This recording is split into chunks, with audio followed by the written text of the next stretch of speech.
നമസ്കാരം. എല്ലാ സഹോദരി സഹോദരന്മാർക്കും ഒരു പുതിയ വീഡിയോയിലേക്ക് സ്വാഗതം. ഈ വീഡിയോ ദൈവം ഞങ്ങൾക്ക് ജീവനെ തിരിച്ചു തന്ന വീഡിയോ ആണ്.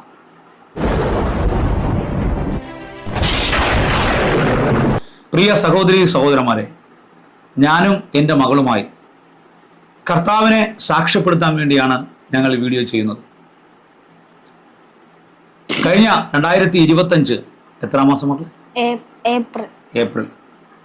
ഏപ്രിൽ മാസം എൻ്റെ മകൾക്ക് ഒരു രോഗമുണ്ടെന്ന് കണ്ടെത്തി.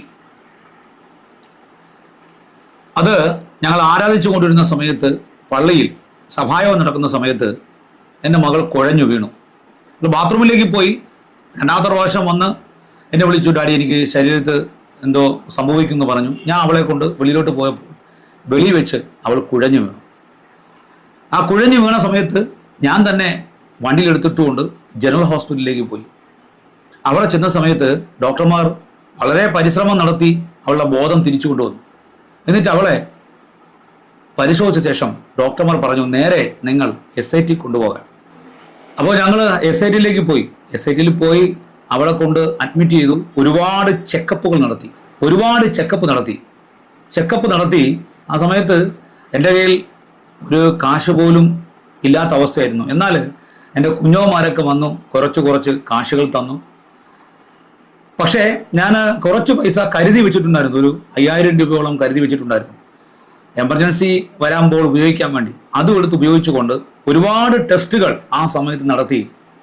അവസാനം ഡോക്ടർമാർ എന്നെ വിളിച്ചു പറഞ്ഞു, മകൾക്ക് ടൈപ്പ് 1 ഷുഗർ ബാധിച്ചിരിക്കുകയാണ്. ഡയബറ്റിക് ഷുഗർ ടൈപ്പ് 1 ബാധിച്ചിരിക്കുകയാണ്. സത്യം പറഞ്ഞാൽ ഞങ്ങളുടെ ഫാമിലിയിലോ ആർക്കും തന്നെ ഇത്തരത്തിലുള്ള രോഗങ്ങളില്ല. ഞാൻ ആ സമയത്ത് തകർന്നു പോയി. ഡോക്ടർമാർ പറയുന്നത് കേട്ട് ഞാൻ വളരെ കരഞ്ഞു ദൈവത്തോട്. ആ സമയത്ത് ഞാൻ പോകുന്ന സഭയിലെ പാസ്റ്ററൊക്കെ അവിടെ എത്തിയിട്ടുണ്ടായിരുന്നു, വിശ്വാസികൾ എത്തിയിട്ടുണ്ടായിരുന്നു, ചില സഹോദരന്മാർ അവിടെ എത്തിയിട്ടുണ്ടായിരുന്നു. അവരുടെ ആ നല്ല സഹനത്തിന് ഞാൻ അവരോട് നന്ദി അറിയിക്കുന്നു. ആ ഒരു ദിവസം എൻ്റെ ജീവിതത്തിൽ കൂടി ഞാൻ കടന്നുപോയ വേദന ഭയാനകമാണ്. കാരണം ഒരിക്കലും ഞങ്ങൾ പ്രതീക്ഷിക്കാത്ത, ഉത്സാഹിയായ, നല്ല രീതിയിൽ കാര്യങ്ങൾ ചെയ്ത് മുന്നോട്ട് പോയ എൻ്റെ മകൾക്ക് എങ്ങനെ ഇത് സംഭവിച്ചു, എന്തുകൊണ്ട് ഇത് സംഭവിച്ചു എന്നുള്ള ഒരു വേദന, ചിന്തകൾ, അല്ലെങ്കിൽ മാനസികമായിട്ടുള്ള അതികഠിനമായ വേദന. ദൈവത്തോട് എനിക്ക് എന്തൊക്കെ ചോദിക്കണമെന്ന താല്പര്യമുണ്ട്, പക്ഷെ എനിക്കൊന്നും ചോദിക്കാൻ വയ്യാത്ത അവസ്ഥ. പക്ഷെ എങ്കിലും ഞാനൊരു കാര്യം വിചാരിച്ചു, ദൈവം അറിയാതെ നമുക്കൊന്നും സംഭവിക്കില്ല. ദൈവം അറിഞ്ഞിട്ടാണ് നമ്മുടെ ജീവിതത്തിൽ ഇതൊക്കെ വരുന്നെങ്കിൽ അതിനൊരു പോംവഴിയും ദൈവം കണ്ടെത്തും. ഞാൻ ദൈവത്തോട് ഇങ്ങനെയാണ് പറഞ്ഞത്, ദൈവമേ, എൻ്റെ മകൾക്ക് എന്താണ് സംഭവിച്ചത്? അതിനെക്കുറിച്ചുള്ള കാര്യങ്ങൾ, ശാസ്ത്രീയമായിട്ടുള്ള കാര്യങ്ങൾ ഞാൻ യൂട്യൂബിലൊക്കെ നോക്കിയപ്പോൾ ശരീരത്തിലുണ്ടായ ബീറ്റാ കോശങ്ങൾ നശിച്ചത്, അല്ലെങ്കിൽ ശരീരത്തിൻ്റെ ബീറ്റാ കോശങ്ങളെ നശിപ്പിച്ചത് കൊണ്ട് ഇൻസുലിൻ ഉൽപ്പാദിപ്പിക്കാൻ കഴിയാത്ത കുട്ടികൾക്ക് വരുന്ന ഒരു ടൈപ്പ് ഷുഗർ 1 ആണ് എൻ്റെ മകൾക്ക് വന്നിരിക്കുന്നത്. ആദ്യമായിട്ടായതുകൊണ്ട്, ഈ കാര്യം ഇങ്ങനെ ആദ്യമായിട്ട് നമ്മൾ ജീവിതത്തിൽ വരുന്നതുകൊണ്ട് വളരെ പതറിപ്പോയി. എങ്കിലും കർത്താവിലുള്ള വിശ്വാസം നഷ്ടപ്പെട്ടില്ല. കാരണം കർത്താവ് ജീവിതത്തിൽ വലിയവനാണ്, ദൈവത്തിന് അസാധ്യമായി ഒന്നുമില്ല. എന്തായാലും ദൈവം ശക്തീകരിച്ചത് മുഖാന്തരം എൻ്റെ മകളെ ആ ട്രീറ്റ്മെൻറ്റിലൊക്കെ നടത്തി അവളെ ഹോസ്പിറ്റലിൽ ഡിസ്ചാർജ് ചെയ്ത് വീട്ടിൽ കൊണ്ടുവന്നു. അങ്ങനെ ഏകദേശം 1 വർഷം കഴിഞ്ഞു. അവളുടെ ഭവനം എവിടെയാണ് മക്കളിൽ നിന്ന്? കളിക്കവിള ചാവലൂർപൊറ്റ എന്ന് പറയുന്ന വീട്ടിലാണ് നിന്നത്. 11/3/2026 ആദ്യം അറിഞ്ഞതിനേക്കാൾ വലിയൊരു ക്രിട്ടിക്കൽ സ്റ്റേജിൽ കൂടി ഞങ്ങൾ കടന്നുപോയി. ഞാൻ ജോലി സ്ഥലത്ത് പോയിട്ട് തിരിച്ച് വീട്ടിലേക്ക് വരുന്ന വഴിയിൽ ഉച്ചയായ സമയത്ത് എനിക്കൊരു കോൾ വരികയാണ്. എൻ്റെ കോള് എന്താണെന്ന് നിങ്ങൾ കേൾക്കണം.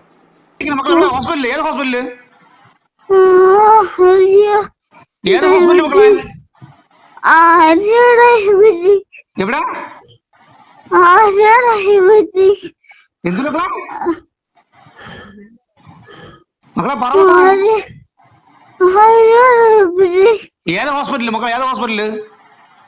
ഞാൻ താമസിക്കണേ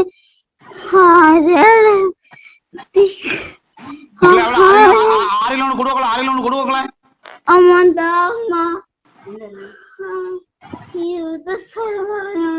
മക്കളെ ഹോസ്പിറ്റലിൽ പറ.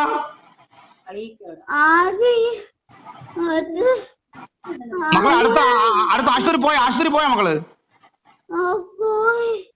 ആശുപത്രി പോയാ? ആശുപത്രി കിടക്കണം മക്കള്. ഡോക്ടറെ കൊടുക്കോ, ഡോക്ടറായാലും നേഴ്സായാലും കൊടുക്കോ മക്കളെ? മക്കൾക്ക് ഇപ്പൊ എന്തൊരു തോന്നുന്നാ മക്കളെ? എവിടെ മക്കളെ എവിടെ? അപ്പൊ കുറവുണ്ടാ മക്കളെ? പറ എവിടെ മക്കളെ? എവിടെ? ഏത് ഹോസ്പിറ്റൽ മക്കളെ? ആര്യനാടാ?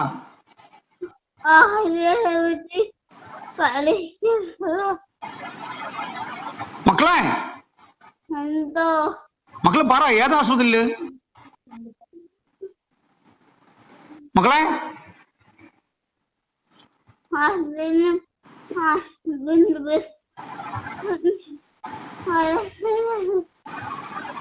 മക്കളെ ഞാൻ വിളിക്കാം. മക്കളെ വെച്ചോ, ഞാൻ വിളിക്കാം. ഈ കോള് വന്ന സമയത്ത് എൻ്റെ മകളുടെ അവസ്ഥ ഭയാനകമായിരുന്നു. പിന്നെ ചോദിച്ചറിഞ്ഞപ്പോഴാണ് മനസ്സിലായത് അവക്ക് പിറ്റേ ദിവസം മുതൽ തന്നെ ശ്വാസം മുട്ടൽ തുടങ്ങി. ആ ഒരു ദിവസം മുഴുവനും എൻ്റെ മകൾ ശ്വാസം കിട്ടാതെ വല്ലാത്ത ക്രിട്ടിക്കൽ അവസ്ഥയിലായിരുന്നു, രാവിലെ മുതൽ വൈകുന്നേരം വരെ. ആ അവസ്ഥയിൽ അവൾ ആ സമയത്ത് പോലും ആരും ഹോസ്പിറ്റലിൽ എത്തിച്ചിരുന്നില്ല. അങ്ങനെയെങ്കിൽ ആ ഐസിൽ കൊണ്ടുപോയി ഈ പറഞ്ഞു വരുമ്പോൾ അത്രത്തോളം ക്രിട്ടിക്കൽ ആകുകയില്ലായിരുന്നു. എന്നാൽ എന്നോട് ഫോൺ ചെയ്ത് എന്നോട് മകൾ സംസാരിക്കുമ്പോൾ അവൾക്ക് വാക്കുകളൊന്നും വ്യക്തമല്ല. എനിക്ക് മനസ്സിലായി അവൾ ക്രിട്ടിക്കലാണ്. ഞാൻ ഇവിടുന്ന് തിരുവനന്തപുരത്ത് നിന്ന് ഏകദേശം 10-45 കിലോമീറ്റർ അപ്പുറത്തുള്ള കളിക്കവിളയിൽ ആ സമയത്ത് അവരൊരു ഹോസ്പിറ്റലായിരുന്നു. ആ ഹോസ്പിറ്റലിൽ എന്ന് പറയുന്നത് ഇവളെ ചികിത്സിക്കാൻ കൊണ്ടുപോയതല്ല, ഇവളുടെ അപ്പൂപ്പൻ കിടന്ന ഹോസ്പിറ്റലായിരുന്നു. ഞാൻ ഇവിടുന്ന് വണ്ടി ഓടിച്ച് അവിടെ ചെന്നു. അപ്പോൾ ഞാൻ പറയുന്നുണ്ട്, മക്കളെ ആരോടെങ്കിലും ഫോൺ കൊടുക്ക്, അവരോട് പറയൂ നിന്നെ ആംബുലൻസ് കയറ്റി മെഡിക്കൽ കോളേജിൽ കൊണ്ടുവരാൻ. പക്ഷെ ആരും തന്നെ അതിന് തയ്യാറായില്ല. ഞാൻ അവിടെ ചെന്നു കാണുന്നത് ഒരു സ്ത്രീ, ആ സ്ത്രീയുടെ പേര് ഞാൻ പറയുന്നില്ല, ഒരു സ്ത്രീ എൻ്റെ കൊച്ചിനെ തറയിൽ ഇരുത്തിയ ശേഷം ആ സ്ത്രീ കസേരയിരുന്നു കൊണ്ട് തട്ടി വിളിക്കുന്ന കാഴ്ചയാണ് കാണുന്നത്. സത്യം പറഞ്ഞാൽ ആ സ്ത്രീയെക്കുറിച്ച് ഞാൻ പറയുന്നില്ല. ആ സ്ത്രീ ഒരു നേഴ്സും കൂടെയാണ്. ഇത്രയും ക്രിട്ടിക്കൽ സ്റ്റേജിലെത്തിയ ഒരു കുഞ്ഞിനെ കുറിച്ച് യാതൊരുവിധ ഉത്തരവാദിത്വവും ഇല്ലാത്ത നിലയിൽ ആ സ്ത്രീ ആയിരുന്നു. രാവിലെ മുതൽ ഞാൻ ചോദിച്ചു അവിടുത്തെ ഹോസ്പിറ്റലിൽ ചോദിച്ചു, എന്താണ് നിങ്ങൾ ഹോസ്പിറ്റലിലെ ആൾക്കാരൊന്നും എൻ്റെ കൊച്ചിനെ നോക്കാത്തത്, ഡോക്ടറെ നോക്കാത്തത്? അത് ഇവിടെ അങ്ങനെയുള്ള സ്ഥലമല്ല. ഞങ്ങൾ രാവിലെ മുതൽ പറയുന്നു കൊച്ചിനെ ഹോസ്പിറ്റലിൽ കൊണ്ടുപോകുന്നു. അവരാരും കേട്ടില്ല എന്നാണ് എന്നോട് പറഞ്ഞത്. ഞാൻ അവളെ പൊക്കിയെടുത്ത് താഴെ കൊണ്ടുവന്ന് ആ സമയത്ത് അവളെ ബോധം നഷ്ടപ്പെട്ടിരുന്നു. വീൽ ചെയറിൽ ഇരുത്തി അവളെ ഇരുത്തിയ ശേഷം ഞാൻ പെട്ടെന്ന് ഫോൺ വിളിച്ച് ആൾക്കാർക്ക് പറഞ്ഞു പെട്ടെന്ന് ഒരു ആംബുലൻസ് വിളിക്കുന്നു പറഞ്ഞു. അങ്ങനെ ആംബുലൻസ് വിളിച്ച് നേരെ അവളെ കളിക്കവിള ഗവൺമെന്റ് ഹോസ്പിറ്റലിൽ കൊണ്ടുവന്നപ്പോഴാണ് ഡോക്ടർമാർ പരിശോധിച്ചിട്ട് പറയുന്നത് കൊച്ചിന് ഷുഗർ എത്രയാണ് മകളെ? കൊച്ചിന്റെ ഷുഗർ 500 മുകളിലാണെന്ന് പറഞ്ഞു. അപ്പോൾ എനിക്ക് മനസ്സിലായത് ഇൻസുലിൻ സംബന്ധമായ ഷുഗർ സംബന്ധമായ പ്രോബ്ലത്തിലാണ് എൻ്റെ മകൾക്ക് ബോധം നഷ്ടപ്പെട്ട് ആയിരിക്കുന്നത്. ഡോക്ടർമാർ പ്രാഥമിക ചികിത്സ നൽകി ഒരു ആംബുലൻസിൽ കയറ്റി എന്നെയും മകളെയും എൻ്റെ മകനും ഉണ്ടായിരുന്നു കൂടെ. ഞങ്ങൾ നേരെ ആംബുലൻസ് മെഡിക്കൽ കോളേജിലേക്ക് വിട്ടു. അതിൻ്റെ പകുതിയിൽ വെച്ച് എൻ്റെ സഹോദരിയും കൂടെ ആ ആംബുലൻസിൽ കയറി. ഞങ്ങൾ വളരെ വേഗത്തിൽ ആ ആംബുലൻസ് ഡ്രൈവറോട് നന്ദി അറിയിക്കുന്നു. അദ്ദേഹം വളരെ വേഗത്തിൽ, ആ പയ്യൻ വളരെ വേഗത്തിൽ, വലിയ ട്രാഫിക് ഉണ്ടായിട്ടും വളരെ വേഗത്തിൽ ഞങ്ങളെ തിരുവനന്തപുരം SITയിൽ എത്തിച്ചു.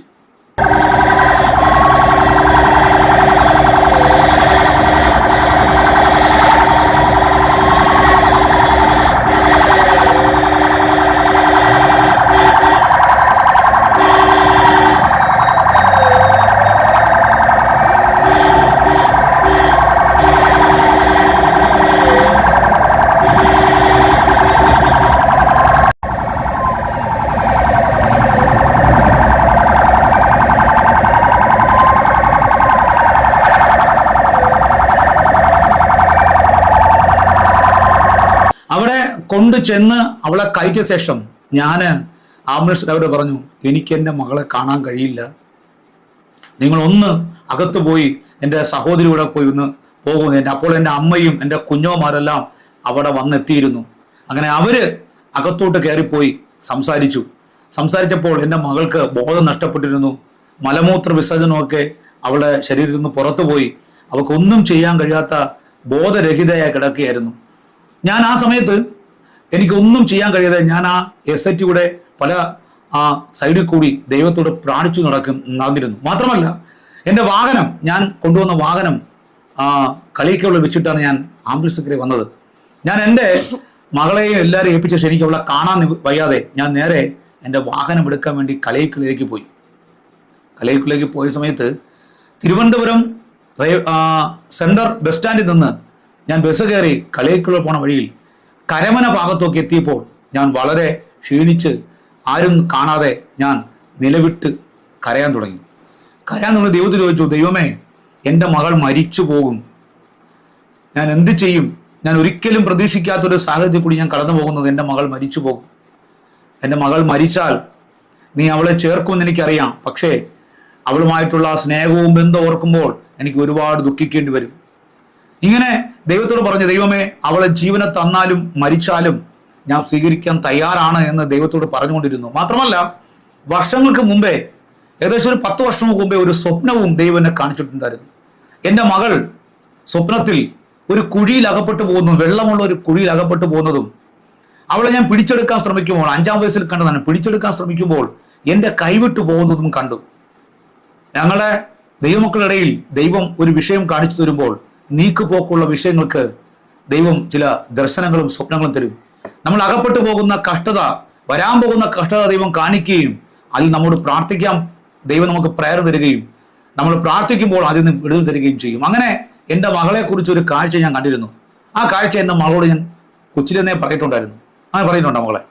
എന്താണ്? ഞാൻ കൊച്ചുപ്രായത്തില് ഡാഡിയുടെ കയ്യിൽ നിന്ന് വിട്ട് ഒരു വലിയ കുഴിയിലേക്ക് വീണു. പക്ഷെ ഡാഡിക്ക് എന്നെ പിടിച്ചെടുക്കാൻ പറ്റുന്നില്ല. ഡാഡി എത്ര ശ്രമിച്ചിട്ടും ആ കുഴിയുടെ ആഴങ്ങളിലേക്ക് ഞാൻ ഇറങ്ങി പോകുന്നതാണ് കണ്ടത്. ഏകദേശം 7 വർഷങ്ങൾക്ക് മുമ്പ് കണ്ട ഒരു സ്വപ്നത്തിൽ കൂടിയാണ് ആ സമയത്ത് ഞാൻ കടന്നു പോകുന്നു എന്ന് ഞാൻ ഓർക്കേണ്ടതായി. ഞാൻ ആ സമയത്ത് ദൈവത്തോട് പ്രാർത്ഥിച്ചു, ദൈവം എൻ്റെ മകൾക്ക് എന്ത് സംഭവിക്കും? ഞാൻ കരഞ്ഞുകൊണ്ട് ബസ്സിൽ കുനിഞ്ഞിരുന്നു കൊണ്ട് ദൈവത്തോട് പ്രാർത്ഥിച്ചുകൊണ്ടിരിക്കുകയായിരുന്നു. ഞാൻ വിട്ട് വിളിച്ചില്ലെന്നേ ഉള്ളൂ. അപ്പോൾ ഒരു നേരിയ സ്വരത്തിൽ എന്നോട് ദൈവാത്മാവിന്റെ ഒരു ശബ്ദം കേൾക്കുകയാണ്, അവളെ ഇവിടെ കൊണ്ടുവന്നത് അവളെ രക്ഷിക്കാനാണ്. ഞാൻ തിരിച്ച് കളിക്കവളെ പോയി തിരിച്ചു വന്നപ്പോൾ എൻ്റെ അമ്മ എന്നോട് പറഞ്ഞ കാര്യങ്ങൾ എന്തെന്ന് നിങ്ങൾക്ക് കേൾക്കാം. കുഞ്ഞിനെ കൊണ്ടുപോയി ICUയിലോട്ട് കൊണ്ടുപോയതിന് ശേഷം മകൻ വന്നതിനെ കൊച്ചിനെ എടുത്ത് ICUയിലോട്ട് കൊണ്ടുപോയി അവിടെ ചെന്നപ്പോൾ ഡോക്ടർമാരെല്ലാവരും ഞങ്ങളെ കുറച്ച് നേരം കഴിഞ്ഞു മകൻ എടുത്തുകൊണ്ട് വന്ന് കൊച്ചിനെ എടുത്ത് ICU കൊണ്ടുപോയി കിടത്താൻ വേണ്ടി എൻ്റെ മോനെ വിളിച്ചു. കൊച്ചിനെ കൊണ്ടുപോയി കിടത്തി. അപ്പോൾ എൻ്റെ മകൻ അത് കാണാൻ വയ്യാത്തൊരു സ്റ്റേജായിരുന്നു. എൻ്റെ മോൻ എവിടെയോ പോയി ഏതോ മരത്തിൻ്റെ മൂട്ടിൽ പോയി കിടന്നു. അതിനുശേഷം ഡോക്ടർമാരെല്ലാവരും കൂടി കൊച്ചിന് ചെയ്യേണ്ടുന്ന കാര്യങ്ങളെല്ലാം ചെയ്തിട്ട് എന്നെ എൻ്റെ 2ാമത്തെ മോളെയും വിളിച്ചു.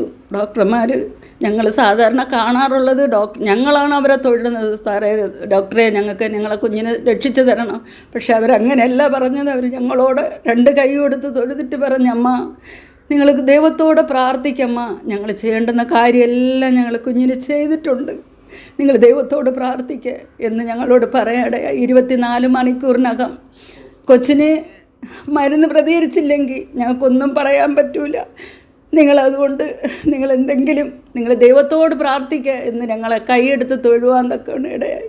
ഞങ്ങളെല്ലാ ദൈവമക്കളോടും വിളിച്ചു പറഞ്ഞ് ഞങ്ങൾ നിലവിളിച്ചുകൊണ്ട് എൻ്റെ മോള് പറഞ്ഞ് ഞങ്ങൾ എന്തെങ്കിലും സംഭവിച്ചാൽ നിങ്ങൾ ഞങ്ങളെ കുറ്റം പറയരുതെന്ന് പറഞ്ഞവർ എൻ്റെ മോളെ കൊണ്ട് ഒപ്പിട്ട് വാങ്ങിച്ച് എന്നോട് ഒപ്പിടാൻ പറഞ്ഞ് ഒപ്പിട്ട് കൊടുത്തില്ല. അതിനുശേഷം എൻ്റെ പൊന്നുമോൾ 2 മണിക്കൂർ കഴിഞ്ഞപ്പോൾ സ്കൂളിൽ പോകണമെന്നും പറഞ്ഞ് ചാടി എണീറ്റു എന്ന് ഡോക്ടർ വന്ന് പറയാൻ ഇടയായി. അതല്ല ദൈവം, സർവശക്തനായ ദൈവം, ഞങ്ങൾ ആരാധിക്കുന്ന ദൈവം, ഞങ്ങൾ വിളിക്കുന്ന വിളി കേൾക്കുന്ന ദൈവം എൻ്റെ കുഞ്ഞിന് ആയുസ് കൊടുത്ത് തിരിച്ച് ഞങ്ങൾക്ക് ജീവനോടെ കാണുവാൻ തക്കോടെ ഇടയായി. ഞാൻ ആംബുലൻസിൽ കൊച്ചിനെ കൊണ്ട് SITയുടെ അത്യാഹിതത്തിലാക്കിയ ശേഷം എനിക്ക് കാണാൻ വയ്യാതെ ഞാൻ അങ്ങ് മാറി. പിന്നെ അവളെ എടുത്ത് കിടത്താൻ വേണ്ടി ഞാൻ വന്നത്. അപ്പോഴവിടെ കൊണ്ട് ചെന്നപ്പം ഡോക്ടർ എന്നോട് ഒരു കാര്യം പറഞ്ഞിട്ട് ഞാൻ പുറത്തുപോയി. നിങ്ങളോട് എന്താണ് ഡോക്ടർ പറഞ്ഞത്? ഡോക്ടർ നമ്മളടുത്ത് പറഞ്ഞത്, ഡോക്ടർ പറഞ്ഞു ഇത്രയും ഇതെന്താണ് സംഭവിച്ചതെന്ന് നമ്മളടുത്ത് ചോദിച്ചു. ഉം. നമുക്കറിയത്തില്ല എന്ന് പറഞ്ഞു. പെട്ടെന്ന് തന്നെ കുഞ്ഞിന് ICUലോട്ട് മാറ്റണമെന്ന് പറഞ്ഞായിരുന്നു. ഇപ്പൊ അങ്ങനെ ഉം. ICUലോട്ട് മാറ്റണം, ക്രിട്ടിക്കൽ സ്റ്റേജ് ആണ് എന്നാണ് നമ്മളോട് പറഞ്ഞത്. ഉം. കുഞ്ഞിനെ ICUലോട്ട് മാറ്റിയതിന് ശേഷം എന്നെ വിളിച്ച് അമ്മയും കൂടെ വിളിച്ച് നിർത്തിയിട്ട് ഡോക്ടർ പറഞ്ഞു 24 മണിക്കൂറാണ് ഡോക്ടർ പറഞ്ഞത്. 24 മണിക്കൂറിനകം കുഞ്ഞിന്റെ ശരീരത്തിൽ നമ്മൾ കൊടുക്കുന്നതായ മരുന്ന് അത് പ്രയോജനപ്പെട്ടാൽ ആ കുഞ്ഞ് രക്ഷപ്പെടില്ല എന്നുണ്ടെങ്കിൽ നിങ്ങൾ ദൈവത്തോട് പ്രാർത്ഥിക്കുക. ഞങ്ങൾ മാക്സിമം ചെയ്യേണ്ട കാര്യങ്ങൾ ഞങ്ങൾ ചെയ്യും, ബാക്കി ദൈവത്തോട് നിങ്ങൾ പ്രാർത്ഥിക്കുക എന്നാണ്. അത്ര ഒരവസ്ഥയാണ് നമ്മളടുത്ത് ഡോക്ടർമാര് വിളിച്ച് അവരെ റൂമിൽ കൊണ്ടുപോയി എന്നോടും എന്റെ അമ്മയോടും പറഞ്ഞത്. അപ്പൊ ഷുഗർ കൂടിയതാണ് അല്ലേ? ഷുഗർ കൂടിയതാണ്. അവര് ഇൻസുലിൻ എടുക്കുന്നില്ല, ഇൻസുലിൻ എടുത്തിട്ടില്ല, അതുകൊണ്ട് ഹൈ ഷുഗർ ആയി രക്തത്തില് ഇതായെന്നാണ് പറഞ്ഞത്. അപ്പൊ ശ്വാസം കിട്ടുന്നില്ല കുഞ്ഞിനകത്ത്, അത്യാഹിത ഇതായി പോയി, അത്ര ക്രിട്ടിക്കൽ സ്റ്റേജായി പോയി എന്നാണ് ഡോക്ടർ പറഞ്ഞത്. അതിനുശേഷം അവര് ICUലേക്ക് കൊണ്ടുപോയി അല്ലേ? ICUയിൽ കൊണ്ടുപോയി. ICU കൊണ്ടുപോയ ശേഷമാണ് ഈ മരുന്നും കാര്യങ്ങളൊക്കെ അവർ ചെയ്ത ശേഷം ഞങ്ങളെ ഒരു 9 മണിയൊക്കെ ആയപ്പോൾ ഞങ്ങളെ വിളിച്ച് റൂമിൽ കൊണ്ടുവന്ന് 2 ഡോക്ടർമാരെ ഞങ്ങളടുത്ത് പറഞ്ഞത്, ഞങ്ങൾ ചെയ്യേണ്ട കാര്യം ഞങ്ങൾ ചെയ്തിട്ടുണ്ട്, ബാക്കി നിങ്ങൾ ദൈവത്തോട് പ്രാർത്ഥിക്കുക, അതേ ഞങ്ങൾക്ക് പറയാനുള്ളൂ എന്നിങ്ങനെ ഡോക്ടർ ഞങ്ങളോട് പറഞ്ഞു. ദൈവത്തോട് പ്രാർത്ഥിക്കാൻ പറഞ്ഞു അല്ലേ? ദൈവത്തോട് അത്ര സീരിയസ് ആയിരുന്നു. മരുന്ന് ചെയ്തിട്ടുണ്ട്, പക്ഷെ ജീവന് വേണ്ടി ദൈവത്തോട് പ്രാർത്ഥിക്കാന്ന് ഡോക്ടർ പറഞ്ഞു. അതെ. ICUലായി തീർന്ന എന്റെ മകൾക്ക് അവൾ കളിക്ക് വിള മുതൽ ഓർമ്മ വരുന്നത് വരെയുള്ള എന്താണ് സംഭവിച്ചെന്നുള്ള കാര്യങ്ങൾ അവൾ സംസാരിക്കും. 11/3/2026 നീ എന്നെ വിളിക്കുന്ന സമയത്ത് സംഭവിച്ചത് എന്താണ് പറയും. എനിക്ക് ഡാഡി വിളിക്കണത് മാത്രം ഓർമ്മയുണ്ട്. ഞാൻ ഡാഡിയെ വിളിച്ചു, പിന്നെ എനിക്ക് പറയാനൊന്നും പറ്റുന്നില്ല. എൻ്റെ നാക്ക് ഒരുമാതിരി ഇങ്ങനെ ഷുഗർ കൂടുമ്പോൾ എല്ലാവർക്കും അറിയാം, ഡയബറ്റിക് ആയിട്ടുള്ളവർക്ക് അറിയായിരിക്കും, ഷുഗർ കൂടുമ്പോൾ നാക്കിറങ്ങി പോവുക, കണ്ണ് ഒരുമാതിരി ആവുക, പിന്നെ ദേഹം തളരുക, അതൊക്കെയാണ് എനിക്ക് നോർമലായിട്ട് വന്നത്. എനിക്ക് ഡാഡിയെ വിളിക്കാൻ പറ്റുന്നത്, എനിക്ക് അത്ര വയ്യാത്തോണ്ടാണ് ഞാൻ ഡാഡിയെ വിളിച്ചത്. ഡാഡിയെ വിളിച്ച് ഡാഡി വന്നതെന്ന് എനിക്ക് ഓർമ്മയില്ല. ഞാൻ 12th പോയിട്ട് വന്ന് നിന്നതും ഞാൻ തലകറങ്ങി വീണു. പിന്നെ എനിക്ക് ഓർമ്മ വന്നത് ICU കിടക്കണ രണ്ടാമത്തെ ദിവസമാണ്. രണ്ടാമത്തെ ദിവസമാണ് എനിക്ക് ഓർമ്മ വരുന്നത്. അപ്പോൾ എന്നെ വിളിച്ചുണർത്തിയത് ഇടയ്ക്ക് എന്തോ ബോധമൊക്കെ വന്നിട്ടുണ്ടായിരുന്നു, പക്ഷെ ഞാൻ ഉണർന്നതായിട്ട് എനിക്ക് ഓർമ്മയില്ല. ഞാൻ ഉണർന്നത് ICU എത്തി രണ്ടാമത്തെ ദിവസമാണ്. രണ്ടാമത്തെ ദിവസം ICU എത്തിയിട്ട് അപ്പോ എൻ്റെ ആന്റിയുടെ അടുത്ത് നിൽപ്പുണ്ടായിരുന്നു. ആന്റി അടുത്ത് ഉടനെ ഞാൻ ചോദിച്ചത് എന്റെ ഡാഡി എവിടെ? തത്ത ആന്റി. ഞാൻ ഉടനെ ചോദിച്ചത്, തത്ത ആന്റി എന്ന് പറയുന്നത് എന്റെ രണ്ടാമത്തെ സഹോദരിയാണ്. എനിക്ക് ICU കിടന്നിട്ട് രണ്ടാമത്തെ ദിവസമാണ് എനിക്ക് ഓർമ്മ പറഞ്ഞത്. എൻ്റെ ഇടയ്ക്ക് എൻ്റെ ഇടയ്ക്ക് എൻ്റെ ഡാഡിയുടെ അനിയത്തി എടുത്ത് ആരൊക്കെയോ പറഞ്ഞെന്ന് എനിക്ക് പരീക്ഷയ്ക്ക് പോകണം എന്നൊക്കെ. അന്ന് പരീക്ഷ ടൈം ആണല്ലോ, ഞാൻ 2 പരീക്ഷ ചെയ്തിട്ടുള്ളൂ. അപ്പോൾ എനിക്ക് പരീക്ഷ എഴുതണം, എൻ്റെ ഫ്രണ്ട്സ് കാണണം, എനിക്ക് അതൊക്കെ ചിന്തയുള്ളൂ. എനിക്ക് വേറൊരു മെമ്മറിയിൽ വേറൊരു ഓർമ്മയില്ല. രാത്രി ഞാൻ പരീക്ഷയ്ക്ക് പോകണം, അമ്മ എനിക്ക് പരീക്ഷയ്ക്ക് പോകണം, പരീക്ഷയിൽ എനിക്ക് തോറ്റു പോകും എന്നൊക്കെ ഞാൻ പറഞ്ഞെന്ന് ആൻ്റെ അടുത്ത് പറഞ്ഞു. അങ്ങനെ എനിക്ക് ICU കിടന്ന് രണ്ടാമത്തെ ദിവസം ഞാൻ കണ്ണുറക്കുമ്പോൾ എൻ്റെ ആന്റിയാണ് അടുത്തിരിക്കുന്നത്, തത്ത ആന്റി, ആലപ്പുഴ, ഡാഡിയുടെ ഏറ്റവും ഇളയ അനിയത്തി. ആന്റിയാണ് അടുത്തേക്ക്. ഞാൻ ചോദിച്ചു ഡാഡി എവിടെ? അപ്പോൾ പറഞ്ഞ് മക്കൾ വിഷമിക്കണ്ട, ഡാഡി. എനിക്ക് കണ്ണുറപ്പ് തന്നെ മനസ്സിലായി ഞാൻ എവിടെ ഉണ്ടെന്ന്. കണ്ണു പറഞ്ഞപ്പോൾ ഞാൻ കതവിന്റെ സൈഡിൽ വെച്ചാൽ കയറി പറഞ്ഞ കതവിന്റെ സൈഡിലാണ് കിടന്നത്. അപ്പോൾ അവിടെ എഴുതിയിട്ടുള്ളത് ICU എന്ന്. പിന്നെ ഞാൻ എണീക്കുമ്പോൾ എൻ്റെ ഇടതും വലതും 2 കാലിലും കയ്യിലൊക്കെ ആയിട്ട് കുറെ സൂചികള്. ഇടത് കയ്യിൽ 2 ക്യാനില്ല, വലത് കയ്യിൽ 2 ക്യാനില്ല, ഇടത് കാലിൽ 3 ക്യാനില്ല, വലത് കാലിൽ 2 ക്യാനില്ല, അങ്ങനെ എല്ലായിടത്തും സൂചി. എനിക്ക് ഒന്നും പറയാൻ പറ്റാത്ത അവസ്ഥ. എനിക്ക് എന്താണ് സംഭവിച്ചത്, എനിക്ക് എന്ത് പറ്റി, എനിക്ക് ഒരിക്കലും പറയാൻ പറ്റാത്ത ഒരു അവസ്ഥയായിരുന്നു. എനിക്ക് കണ്ണു തുറന്നപ്പോൾ എനിക്ക് ഭയങ്കര വിഷമമായി. എൻ്റെ ദേഹം മുഴുവനായിട്ട് ക്യാനിലെയും. എനിക്ക് അടുത്ത് നോക്കുമ്പോൾ ഹാർട്ട് ബീറ്റിന്റെ ഇത് വെച്ചാൽ നമ്മുടെ ഇതുണ്ടല്ലോ ഹാർട്ട് ബീറ്റ് അറിയാൻ പറ്റണം ആ മീശ എടുത്ത് വെച്ചിരിക്കുന്നത്. പിന്നെ കാലിലും കയ്യിലുമായിട്ട് ട്രിപ്പ് കയറ്റിക്കൊണ്ടിരിക്കുന്നത്. എനിക്കിതൊക്കെ കണ്ടപ്പോൾ എനിക്ക് ഭയങ്കര ഒരു ഇതായിപ്പോയി. ഞാൻ വീണ്ടും കിടന്നുറങ്ങി. അങ്ങനെ ആൻറ്റി വന്ന് വിളിച്ചിട്ട് ഞാൻ ഫുഡൊന്നും കഴിക്കില്ലായിരുന്നു. എനിക്ക് ഫുഡ് കഴിക്കുമ്പോൾ തന്നെ ഫുഡ് കഴിക്കാൻ പറ്റത്തില്ല. എനിക്ക് എൻ്റെ ദേഹത്ത് അത്രയും മരുന്ന് കയറ്റിയാണ് എന്നെ അത്രയും കുറച്ച് ലെവലെങ്കിലും പിന്നെ കൊണ്ടെത്തത്. പക്ഷെ മരുന്നിന്റെ ഇത് മാത്രമല്ല, പിന്നെ ദൈവം കൂടി സഹായിച്ച് ദൈവം കൂടിയാണ് എന്നെ മരണത്തിൽ നിന്ന് വിടുവിച്ചെന്ന് പറയാം. പിന്നെ ആൻറ്റി ഫുഡൊക്കെ തന്നു. ഞാൻ പറഞ്ഞു ആൻറ്റി കഴിക്കാൻ പറ്റുന്നില്ല ആൻറ്റി, വേണ്ട ആൻറ്റി. ആൻറ്റി പറഞ്ഞു മക്കളെ കഴിച്ചാലേ പറ്റൂല മക്കളെ, അല്ലെങ്കിൽ നമുക്ക് ഇവിടുന്ന് പോകാൻ പറ്റൂല. കാരണം ആൻറ്റി നിർബന്ധിപ്പിച്ച് കഴിച്ച്. അത് കഴിഞ്ഞിട്ട് 3-ാമത്തെ ദിവസമായപ്പോൾ മെയിൻ ഐസിയിൽ നിന്ന് മാറ്റി 2-ാമത്തെ ഐസിയിലോട്ട് ആക്കി. അതിനുശേഷം 2-ാമത്തെ ഐസിയിലാക്കി ആക്കിയ ശേഷം എനിക്ക് അറിയാം എല്ലാവരും വന്ന് കണ്ട്. പക്ഷെ എനിക്ക് ഡാഡി ഇതുവരെയായിട്ട് ഞാൻ കണ്ടില്ല. എനിക്ക് അതിനൊരു ഭയങ്കര വിഷമമുണ്ടായിരുന്നു. ഡാഡിയെ വിളിക്കാൻ പറ്റില്ല. ഐസിൻ്റെ അടുത്ത് ഫോണ്, മെയിൻ ഐസിൻ്റെ ഫോൺ കയറ്റാൻ പറ്റത്തില്ല. ഐസിൻ്റെ അടുത്ത് പിന്നെ 2-ാമത്തെ ഐസിലായപ്പോൾ വിളിക്കാനൊക്കെ പറ്റും. പക്ഷെ അകത്ത് റേഞ്ച് ഇല്ലാത്തതുകൊണ്ട് വിളിക്കാൻ പറ്റത്തില്ല. അങ്ങനെ പിന്നെ ഇത് 2 കാലിലും കയ്യിലൊക്കെ 2-3 സൂചി ഇട്ടുകൊണ്ട് നടക്കാനോ, 2 കാലും നല്ലതായിട്ട് ട്രിപ്പൊക്കെ കയറ്റിക്കൊണ്ട് നല്ല ബൾജായിട്ടിരുന്നു കാല്, നടക്കാനോ ടോയ്ലറ്റിൽ പോകാനോ ഒന്നിനും പറ്റത്തില്ല. ഫുഡ് കഴിക്കുമ്പോൾ കുറച്ച് വെള്ളമോ കുറച്ച് എരി അകത്തോട്ട് ചെന്നാൽ മതി, അപ്പോൾ എനിക്ക് ചുമയും തുമ്മലെല്ലാം തുടങ്ങും. അങ്ങനെ ICU കിടന്ന് അന്ന് രാത്രി ഒരു 5, 6, 7, 8 മണിയായപ്പോൾ വാർഡിലോട്ട് സൈഡ് റൂമിലോട്ട് വിട്ട്. അതിനുശേഷം ഞാൻ ഡാഡിയെ വിളിച്ച് പിന്നെ ആ ഡാഡിയുടെ കുഞ്ഞമ്മമാരും അമ്മാമ്മയും ആൻറ്റിമാരും എല്ലാവരും വന്നു. പക്ഷെ തത്ത ആൻറ്റി എന്നും രാവിലെ വന്ന് എനിക്ക് ഫുഡും കാര്യങ്ങളെല്ലാം വാങ്ങിത്തരും. എന്നിട്ട് അവരവിടെ ഇരിക്കും. അമ്മയും ഉണ്ടായിരുന്നു. പിന്നെ ഡാഡിയും വരുമായിരുന്നു. എനിക്ക് ഡാഡിയെ കാണാൻ പറ്റത്തില്ല. എനിക്ക് 2 ദിവസം അത്ര നടക്കാൻ പറ്റത്തില്ലായിരുന്നു. എനിക്ക് ടോയ്ലറ്റിൽ പോകാനോ പല്ല് വയ്ക്കാനോ ഒന്നിനും നടക്കാനോ ഒരു കാലം എനിക്ക് എപ്പോഴും കിടക്കാം. ആ ഒരു കാല് നടക്കാൻ പറ്റത്തില്ല. തറയെ കുത്തുമ്പോൾ തന്നെ കാല് ഭയങ്കര വേദന. കാല് ഒടിയുമ്പോൾ ഒരു വേദനയായിരുന്നു കാലില്. അത്രയും മരുന്നൊക്കെ കയറ്റിക്കൊണ്ടാണ്. പിന്നെ ഡാഡിയെ കണ്ട് സംസാരിച്ച് പിന്നെ ഓരോരോ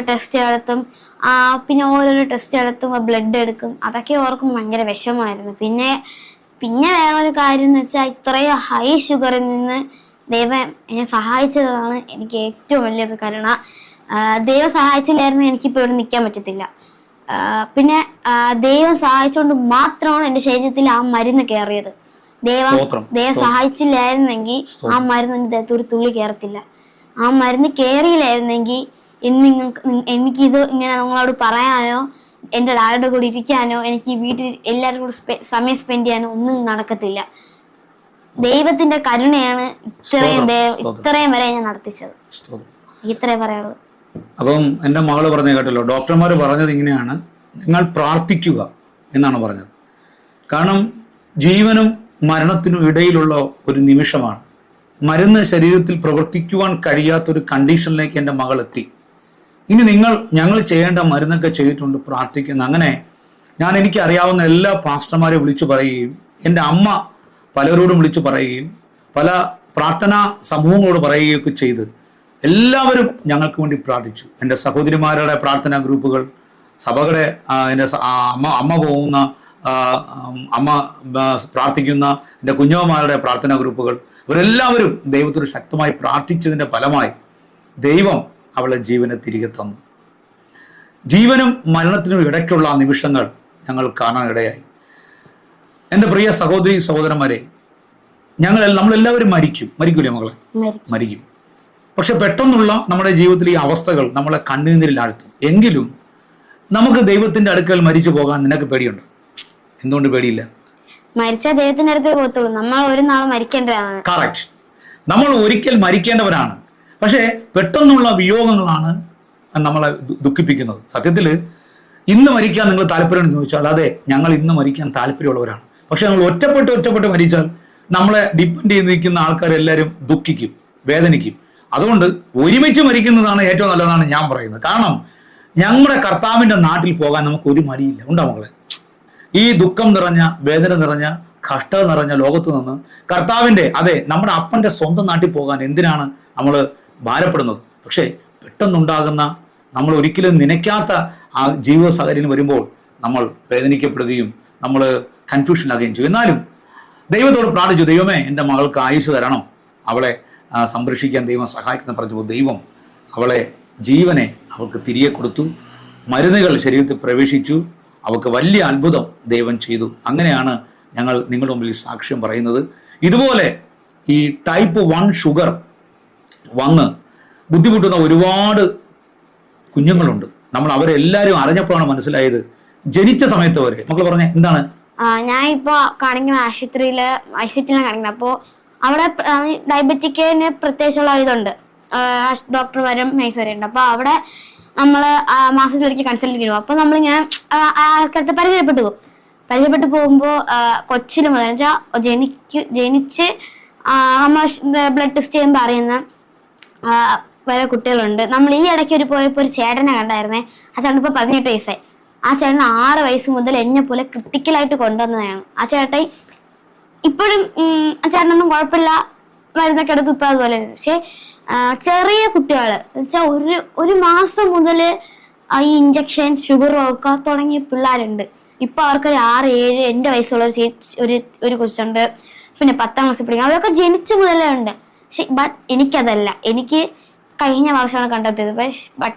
പക്ഷേ എനിക്ക് എനിക്ക് ഒരു വിഷമവും ഇല്ല. എന്ത് വന്നാലും ഞാൻ നേരിടും. ഷുഗർ കുറഞ്ഞാലും കൂടിയാലും എനിക്കൊരു കുഴപ്പമില്ല. ബട്ട് നമ്മള് ഈ ഷുഗർ എന്ന് വെച്ചാൽ നമ്മൾ കൺട്രോളിൽ നിർത്തുന്ന സാധനമാണ്. കൺട്രോൾ നിർത്തിയില്ലെങ്കിൽ നമുക്ക് സംഭവിക്കും. നമ്മൾ കൺട്രോൾ ചെയ്ത് നിർത്തിയ നമ്മള് ജീവിതം നമുക്ക് നല്ലപോലെ നയിക്കാന്നാണ് ഡോക്ടർമാർ പറഞ്ഞിട്ടുള്ളത്. എനിക്ക് ഫസ്റ്റ് ഇത് അറിഞ്ഞപ്പോൾ എനിക്ക് ഭയങ്കര ഇതായിരുന്നു. എനിക്ക് കൂട്ടുകാരോടെ കളിക്കാൻ പറ്റില്ല. എനിക്ക് സ്പോർട്സിലൊക്കെ നല്ല താല്പര്യമുള്ള ആളാണ് ഞാൻ. എനിക്ക് അത് ചെയ്യാൻ പറ്റില്ല എന്ന് എനിക്ക് തോന്നുന്നു. വേറൊന്നും ചെയ്യാൻ പറ്റത്തില്ല, ഒന്നും കഴിക്കാൻ പറ്റത്തില്ല. ഷുഗർ എന്ന് അറിയില്ല, മധുരം കഴിക്കാൻ പറ്റത്തില്ല. കൂട്ടുകാർ കഴിക്കുമ്പോഴൊക്കെ ഒന്നും ചെയ്യാൻ പറ്റത്തില്ല. അങ്ങനെ ഭയങ്കര വിഷമം. കൂട്ടുകാർ അറിഞ്ഞ കളിയാക്കും എന്നൊക്കെ ഭയങ്കര വിഷമം ഉണ്ടായിരുന്നു. പിന്നെ കൂട്ടുകാർ മുമ്പിൽ വെച്ച് ഷുഗറൊക്കെ നോക്കുമ്പോൾ ഭയങ്കര വിഷമം ഉണ്ടായിരുന്നു. പിന്നെ വന്നപ്പോൾ അതൊന്നും കുഴപ്പമില്ല, അതൊക്കെ മാറും. ദൈവത്തോട് പ്രാർത്ഥിച്ചാൽ മതി. ദൈവത്തിൽ വിശ്വസിച്ചിരുന്ന നമുക്ക് ഒരു കാര്യം സാധ്യമല്ല. അതുകൊണ്ട് എനിക്ക് ഭയങ്കര വിശ്വാസമാണ് എൻ്റെ ദൈവം എന്നെ മരണത്തിൽ നിന്ന് വിടിപ്പിച്ചിട്ടുണ്ടെങ്കിൽ ഈ പാങ്ക്രിയാസിലെ ഇൻസുലിൻ പുറപ്പെടും എൻ്റെ ദൈവം സഹായിക്കും. പക്ഷെ സയൻസ് പറയുന്നത് ലോകത്തിൽ ഇതുവരെ ആർക്കും ഈ ഇൻസുലിൻ ഇങ്ങനെ പ്രൊഡ്യൂസ് ചെയ്തിട്ടില്ല. നമ്മളന്ന് ഒരു കൺസൾട്ടിങ്ങിന് പോയപ്പോൾ ചോദിച്ചപ്പോഴാണ് ഡാഡി ചോദിച്ചപ്പോൾ പറഞ്ഞ് ഒരിക്കലും നടക്കത്തില്ല, അത് നിങ്ങൾ പ്രതീക്ഷിക്കണം. ചിലപ്പോൾ നടന്നു വെച്ചാൽ നടക്കും എന്നാണ് ആ ഡോക്ടർ പറഞ്ഞത്. പക്ഷെ 199% നടക്കത്തില്ല എന്നാണ് പറഞ്ഞത്. 1% മാത്രം അവർക്കൊരു ഉറപ്പുണ്ട്. അപ്പോൾ ദൈവത്തിന് മാത്രമേ ഈ കാര്യം ചെയ്യാൻ കഴിയുള്ളൂ. നമ്മൾ ഈ ടൈപ്പ് ഷുഗർ വന്ന് ലോകത്തായിരിക്കുന്ന എല്ലാ ദൈവമക്കൾക്കും വേണ്ടിയും എല്ലാ മനുഷ്യർക്കും വേണ്ടി ഞങ്ങൾ പ്രാർത്ഥിക്കും. ടൈപ്പ് 1 ഷുഗർ വന്ന എല്ലാ കുട്ടികൾക്കും വേണ്ടി ഞങ്ങൾ പ്രാർത്ഥിക്കും. അപ്പോൾ തന്നെ ഞങ്ങൾ ഈ അരമണിക്കൂർ ദൈവത്തോട് പ്രാർത്ഥിക്കുകയാണ്. ദൈവം അവളെ വിടിവിക്കാൻ വേണ്ടി, അവളെ പാങ്ക്രിയാസ് പ്രവർത്തിക്കാൻ വേണ്ടി ദൈവത്തോട് ഞങ്ങൾ പ്രാർത്ഥിച്ച് ദൈവത്തോട് കാത്തിരിക്കും. മരണത്തിൽ നിന്ന് അവളെ ജീവനെ കൊടുത്ത ദൈവത്തിന് ഞങ്ങളോട് പറഞ്ഞിട്ടുണ്ട്, പച്ചവെള്ളം വീഞ്ഞാകുമോ? എന്നാൽ യേശു അത് വീഞ്ഞാക്കി. 5 2 മീനും 5000 പേര് കഴിച്ചു. അതെങ്ങനെ സംഭവിക്കും? യേശു അത് സാധിച്ചു. 3 ദിവസം മരിച്ച് അടക്കപ്പെടുന്ന ലാസറിനെ കർത്താവ് 4ാം നാൾ പുറത്തു കൊണ്ടുവന്നു. അതെങ്ങനെ സാധിച്ചു? യേശുവിന് അത് സാധിച്ചു എന്നുള്ളതാണ്. അപ്പോൾ മരണത്തിലേക്ക് പോയ അവസ്ഥയിൽ നിന്ന് ദൈവം അവളെ ജീവനെ തിരിച്ചു തന്നെങ്കിൽ ജീവനോടിരിക്കുന്ന നമുക്ക് ഈ ഒരു അവസ്ഥയിൽ നിന്ന് ദൈവത്തിന് മാറ്റി തരാൻ കഴിയുമോ? കഴിയില്ലോ ഹെവിയ? കഴിയും. ദൈവത്തിന് അസാധ്യം ഒന്നുമില്ല. പക്ഷെ നമ്മൾ എന്ത് ചെയ്യണം? യാചിപ്പിൻ എന്നാൽ നിങ്ങൾക്ക് ലഭിക്കുമെന്ന കർത്താവ് പറഞ്ഞിരിക്കുന്നത്. കർത്താവ് യോഹന്നാൻ സുവിശേഷത്തിൽ ഇങ്ങനെ പറഞ്ഞിരിക്കുന്നു, നിങ്ങൾ എൻ്റെ നാമത്തിൽ പിതാവിനോട് അപേക്ഷിക്കുന്നതൊക്കെയും പുത്രനെ മഹത്വപ്പെടുത്താൻ പിതാവ് ചെയ്തു തരുമെന്നും, നിങ്ങൾ എൻ്റെ നാമത്തെ എന്നോട് അപേക്ഷിക്കുന്നതൊക്കെയും കർത്താവ് ചെയ്തു തരുമെന്നാണ് പറഞ്ഞിരിക്കുന്നത്. അതുകൊണ്ട് കർത്താവ് ഇങ്ങനെ പറഞ്ഞിട്ടുണ്ട്, ദോഷികളായ നിങ്ങൾ നിങ്ങളുടെ മക്കൾക്ക് നല്ല ദാനങ്ങളെ കൊടുക്കാൻ ഇച്ഛിക്കുന്നുവെങ്കിൽ, ഞങ്ങളുടെ വിശ്വാസമാണ് ഞങ്ങൾ പറയുന്നത്. നിങ്ങളുടെ മക്കൾ നിങ്ങൾ ചോദിക്കുകയാണ്, അപ്പാ എനിക്ക് അപ്പം വേണോ? ഞാൻ കല്ല് പുറകെ കൊടുക്കുമോ? ഇല്ല. മത്സ്യം ചോദിച്ചാൽ നിങ്ങൾ പാമ്പിനെ പിടിച്ചു കൊടുക്കുമോ? ഇല്ല. ദോഷികളായ നിങ്ങൾ മക്കൾക്ക് നല്ല ദാനങ്ങളെ കൊടുക്കാൻ ആഗ്രഹിക്കുന്നുവെങ്കിൽ സ്വർഗസ്ഥനായ പിതാവ് എത്രയധികം. അതുപോലെ സ്വർഗസ്ഥനായ പിതാവ് നമ്മുടെ കർത്താവ് നമ്മൾ ചോദിക്കുന്ന കാര്യത്തിന് തരും. പക്ഷേ ദൈവത്തിന്റെ സമയമുണ്ട്. അതുവരെ ഞങ്ങൾ കാത്തിരിക്കും, കർത്താവിനോട് പ്രാർത്ഥിക്കും. അപ്പോൾ ഞങ്ങൾ ഇവർക്ക് എല്ലാവർക്കും വേണ്ടി, ഈ ടൈപ്പ് 1 ഷുഗറുള്ള എല്ലാവർക്കും വേണ്ടി ഞങ്ങൾ പ്രാർത്ഥിക്കും. ഇതാണ് ഞങ്ങളുടെ സാക്ഷ്യം. മരണത്തിൽ നിന്ന് ജീവനിലേക്ക് കൊണ്ടുവന്ന കർത്താവിന് സകലവിധ മാനവും മഹത്വം അർപ്പിക്കുന്നു. മുന്നോട്ട് പോവുക, പരീക്ഷകൾ മുന്നോട്ട് പോവുക. നമ്മുടെ ജീവിതത്തിൽ പരിശോധനകൾ, നമ്മുടെ ജീവിതത്തിൽ പ്രശ്നങ്ങൾ ദൈവമക്കളായി വരികയില്ലെന്ന് ആർക്കും പറയാൻ കഴിയില്ല. കർത്താവ് തന്നെ പറഞ്ഞു, ലോകത്തിൽ നിങ്ങൾക്ക് കഷ്ടമുണ്ട്. കർത്താവ് തന്നെ എന്തെല്ലാം കഷ്ടം അനുഭവിച്ചു. നിങ്ങൾ വിശുദ്ധന്മാരെ പഠിച്ചു നോക്കിയാൽ, 1-ാം നൂറ്റാണ്ട് മുതൽ ഇങ്ങോട്ട് വിശുദ്ധരെ പഠിച്ചു നോക്കിയാൽ അവർ ഒരുപാട് കഷ്ടങ്ങളിലൂടെ കടന്നുപോയവരാണ്. കഷ്ടം വരുമ്പോൾ അത് ദൈവത്തിന്റെ ശാപമാണെന്നും, നമ്മൾ എന്തെങ്കിലും കുറ്റകൃത്യം ചെയ്തിട്ടാണ് നമുക്കിതൊക്കെ ഉണ്ടാവുന്നതെന്നും, നമ്മൾ പലതിന്റെ അഭിപ്രായങ്ങൾ പറഞ്ഞിട്ടാണ് നിനക്കിത് ഉണ്ടാകുന്നതെന്നൊക്കെ പറയുന്നത് വിഡ്ഢികളാണ്. അവർ ദൈവത്തുമായിട്ട് യാതൊരു ബന്ധവുമില്ല. കാരണം കർത്താവ് എന്താണ് നമ്മുടെ ജീവിതത്തിൽ സംഭവിക്കുന്ന കർത്താവ് മുന്നമേ അറിഞ്ഞിരിക്കുന്നു. മാത്രമല്ല കർത്താവ് അറിയാതെ നമ്മുടെ ജീവിതത്തിൽ ഒന്നും സംഭവിക്കുന്നില്ല. ദൈവം തന്നെ പറഞ്ഞ് ഇങ്ങനെയാണ്, ലോകത്തിൽ നിങ്ങൾ കഷ്ടമുണ്ട്, എങ്കിലും ധൈര്യപ്പെടുവിൻ, ഞാൻ ലോകത്തെ ജയിച്ചിരിക്കുന്നു. ആ കഷ്ടങ്ങൾ എന്തെല്ലാമാകുന്നു എന്ന് നമുക്കറിയില്ല. ബൈബിൾ പഠിപ്പിക്കുമ്പോൾ ഒരുപാട് പേർ ഒരുപാട് കഷ്ടങ്ങളിൽ കടന്നുപോയി. മാത്രമല്ല ആരെയും ഒന്നും പറയാത്തവർ പെട്ടെന്നുള്ള മരണം കൊണ്ട് ഈ ലോകത്ത് നിന്ന് മാറ്റപ്പെട്ടു. ഒരു കാര്യത്തിൽ ഇടപെടാത്ത കുടുംബങ്ങളിൽ പല അനർത്ഥങ്ങളും സംഭവിക്കുന്നു. എന്തിനു പറയുന്നു? പിഞ്ചു കുഞ്ഞുങ്ങൾ പോലും മാരകമായ ലോകത്തെ അടിമപ്പെടുന്നു. അതുകൊണ്ട് ജീവിതത്തിൽ കഷ്ടങ്ങൾ പ്രയാസങ്ങൾ വരുമ്പോൾ ആരുടെയെങ്കിലും വാക്ക് കേൾക്കരുത്. ശാപമാണ്, നീ ഇങ്ങനെ പറയുന്നുണ്ടെങ്കിൽ സംഭവിച്ചു. ഇല്ല, ഇതൊന്നുമല്ല. കഷ്ടങ്ങൾ എന്തുകൊണ്ട് വരുന്നു എന്ന് നമുക്കറിയില്ല. ബൈബിൾ ഇങ്ങനെ പറയുന്നു, നീതിമാന്റെ അനർത്ഥങ്ങൾ അസംഖ്യമാകുന്നു, അവ എല്ലാറ്റിൽ നിന്നും യഹോവ ഞങ്ങളെ വിടുവിക്കുന്നു. ഇനി ഞങ്ങൾ ദൈവം അറിഞ്ഞ് ഞങ്ങൾക്ക് വരുന്ന എല്ലാ കഷ്ടങ്ങളും ഞങ്ങൾ മറികടക്കും. മാത്രമല്ല കർത്താവ് പറഞ്ഞ ഇങ്ങനെയാണ്, കഷ്ടങ്ങളോട് കൂടി അവൻ പോക്കുവഴിയും വെച്ചിട്ടുണ്ട്. അനേക കഷ്ടങ്ങളിൽ കൂടി നാം ദൈവരാജ്യത്തിൽ കടക്കേണ്ടതുമാകുന്നു എന്നും കർത്താവ് പറഞ്ഞിട്ടുണ്ട്. അതുകൊണ്ട് നമ്മുടെ ജീവിതത്തിൽ കഷ്ടങ്ങൾ വരുമ്പോൾ ശരിയായി ചിന്തിക്കുവാനും ശരിയായി ദൈവത്തെ മനസ്സിലാക്കുവാനും ദൈവത്തെ തള്ളിപ്പറയാതെ ദൈവത്തെ അപവാദം പറയാതെ ദൈവത്തോട് ചേരാൻ വേണ്ടി നമ്മൾ ഇടയായിത്തീരണം. ദാവീദ് ഇങ്ങനെ പറഞ്ഞു, എനിക്ക് കഷ്ടങ്ങൾ വന്നത് ഏറ്റവും നല്ലത്. കഷ്ടങ്ങൾ വന്നപ്പോൾ ദാവീദ് സ്വന്തം മകന്റെ മുമ്പിൽ വരെ ഓടേണ്ടി വന്നു. ദാവീദിനെ സ്വന്തം മകൻ വരെ ഓട്ടിച്ചു, ഒരു പിതാവിനെ ഓട്ടിച്ചു ഒരു മകൻ. ആ കാലഘട്ടത്തിൽ പോലും ദാവീദ് സംഘത്തിൽ എഴുതി ഇങ്ങനെയാണ്, ഞാൻ കഷ്ടങ്ങളിലായത് എനിക്ക് ഏറെ നന്ന്. അപ്പൊ കഷ്ടം വരാത്ത ആരുമില്ല. കഷ്ടം വരുമ്പോൾ ശാപമാണ്, അതാണ് ഇതാണെന്ന് പറയുന്ന ആൾക്കാരോട് ഞാൻ പറയുന്നു, ദാവീദ് പറയുന്നു, കഷ്ടം വന്നത് ഏറെ നന്ന്. കാരണം എനിക്ക് അവന്റെ ചട്ടങ്ങളെ പഠിക്കുകയിടയായി തീർന്നു. ഈ കഷ്ടം വന്നത് കൊണ്ട് ഞങ്ങൾ ദൈവത്തോട് കൂടുതൽ അടുത്തു. ഇപ്പോൾ ഞങ്ങൾക്ക് യേശുവിന് വ്യക്തമായി കാണാൻ കഴിയുന്നു. അവൻ സൗഖ്യം തരുമെന്നും അവൻ സ്നേഹനിധിയായ ദൈവമെന്നും അവൻ ഞങ്ങളെ മരണത്തിൽ നിന്ന് വിളിക്കുന്ന ദൈവമെന്നും ഞങ്ങൾ അനുഭവിച്ചറിയാൻ കഴിഞ്ഞു. അതെന്തുകൊണ്ടാണ്? ഈ കഷ്ടം വന്നപ്പോഴാണ്. അപ്പോൾ കഷ്ടം വരുന്നത് കൊണ്ട് നിങ്ങൾ ആരും പ്രയാസപ്പെടരുത്. അതിനെ അതിജീവിക്കുക. ദൈവം നമുക്ക് ശക്തി നൽകും. ദൈവം നമുക്ക് തരുന്ന ആയുസ് വരെയും നമ്മൾ മുന്നോട്ട് പോകും. ജീവനായാലും മരണമായാലും നമ്മൾ ക്രിസ്തുവിനെ പിൻപറ്റും. എനിക്കും എൻ്റെ മകൾക്കും കുടുംബത്തിനും വേണ്ടി എല്ലാവരും പ്രാർത്ഥിക്കണം. അവൾ ഇൻസുലിൻ എടുത്താണ് മുന്നോട്ട് പോകുന്നത്. ഇൻസുലിൻ എടുക്കാത്ത അവസ്ഥയിൽ അവൾ എത്തിച്ചേരാം. ഞങ്ങൾ ദൈവത്തോട് ഒരു ദിവസം അരമണിക്കൂർ ദൈവത്തോട് പ്രാർത്ഥിച്ചുകൊണ്ടിരിക്കുന്നു. ഞങ്ങൾ ദൈവത്തിൽ നിന്ന് ആ അത്ഭുതം പ്രതീക്ഷിക്കുന്നു. ആ അത്ഭുതത്തെ ഞങ്ങൾ കാത്തിരിക്കുന്നു. കർത്താവ് ഞങ്ങൾ വിടുവിക്കും. വിടുവിക്കും. കർത്താവ് ഞങ്ങൾ വിടുവിക്കും. പക്ഷേ കർത്താവിന്റെ മുമ്പിൽ കാത്തിരിക്കണം. കാത്തിരിക്കുന്നവർ ശക്തിയെ പുതുക്കും. കഴുകാൻ പോനെ പോലെ അവർ ചിറകടിച്ചു വീരുന്നതാണ്. ഞങ്ങളെ അപ്പനോടാണ് പ്രാർത്ഥിക്കുന്നെങ്കിൽ, ഞങ്ങളെ ദൈവത്തോടെ പ്രാർത്ഥിക്കുന്നെങ്കിൽ ഉത്തരം തരുമെന്ന് പ്രതീക്ഷയുമല്ല, വിശ്വാസത്തോടെ കാത്തിരിക്കും. കർത്താവിന്റെ സമയത്ത് വരെ ഞങ്ങൾ കാത്തിരിക്കും. മരണത്തിൽ നിന്ന് ജീവനിലേക്ക് വന്ന ഞങ്ങളെ സാക്ഷ്യം, കർത്താവ് ഞങ്ങളെ വിടുവിച്ചു. ഞങ്ങൾക്ക് കർത്താവല്ലാതെ മറ്റാരും ഉണ്ടായിരുന്നില്ല. ഡോക്ടർമാർ പറഞ്ഞു, ദൈവത്തിനല്ലാതെ മറ്റാർക്കും നിങ്ങളെ സഹായിക്കാൻ കഴിയില്ല എന്ന്. അല്ലേ ഗവിയ? എന്താണ് പറഞ്ഞത്? ദൈവത്തിനല്ലാതെ വേറെ ആർക്കും നിങ്ങളെ സഹായിക്കാൻ പറ്റില്ല, നിങ്ങൾ പ്രാർത്ഥിക്കണം. ദൈവത്തിനല്ലാതെ മറ്റാർക്കും സഹായിക്കാൻ കഴിയില്ല. അങ്ങനെ ഐസിയിൽ നിന്ന് ദൈവം ഞങ്ങളെ സഹായിച്ച് ഇപ്പോൾ ഞങ്ങൾ നിങ്ങളുടെ മുമ്പിൽ സാക്ഷ്യപ്പെടുത്തുന്നു. മരണാവസ്ഥയിൽ കൂടി കടന്നു പോകുന്ന, ജീവന് വേണ്ടി ആഗ്രഹിച്ച് പ്രാർത്ഥിക്കുന്ന നിങ്ങൾ ഓരോരുത്തരും ഞങ്ങൾ പറയുന്നു, നിങ്ങൾ കരഞ്ഞ് ദൈവത്തോട് പ്രാർത്ഥിച്ചാൽ നിങ്ങളുടെ ജീവൻ തിരികെ തരാൻ കർത്താവ് ശക്തനാണ്. കാരണം ഞാൻ തന്നെ വഴിയും ഞാൻ തന്നെ സത്യവും ഞാൻ തന്നെ ജീവനുമെന്നാണ് യേശു കർത്താവ് പറഞ്ഞത്. മരണത്തെ അതിജീവിച്ചവനാണ് നമ്മുടെ കർത്താവ് യേശു ക്രിസ്തു. മരിച്ചു അടക്കപ്പെട്ട് ഉയർത്തെഴുന്നേറ്റ കർത്താവിനാണ് ജീവന്റെ മേൽ അധികാരം. ഇന്നും അവൻ ജീവനുള്ള ദൈവമായി, ക്രൂശിന്റെ അടയാളവുമായി, ആണിപ്പാട് പഴുതുള്ള കരവുമായി അവൻ സ്വർഗത്തിൽ പിതാവിന്റെ വലത്തുഭാഗത്തിരിക്കുന്നു. അവന്റെ ആത്മാവ് ദൈവം ഞങ്ങൾക്ക് നൽകിയിരിക്കുന്നു. അതെ പ്രിയമുള്ളവരെ, ഇത്തരത്തിൽ രോഗിയായിരിക്കുന്ന എല്ലാവർക്കും നിങ്ങൾ പ്രാർത്ഥിക്കുകയും കർത്താവിന്റെ വിടുതലായി കാത്തിരിക്കുകയും ചെയ്യുന്നു. എല്ലാവർക്കും നമസ്കാരം. God bless you.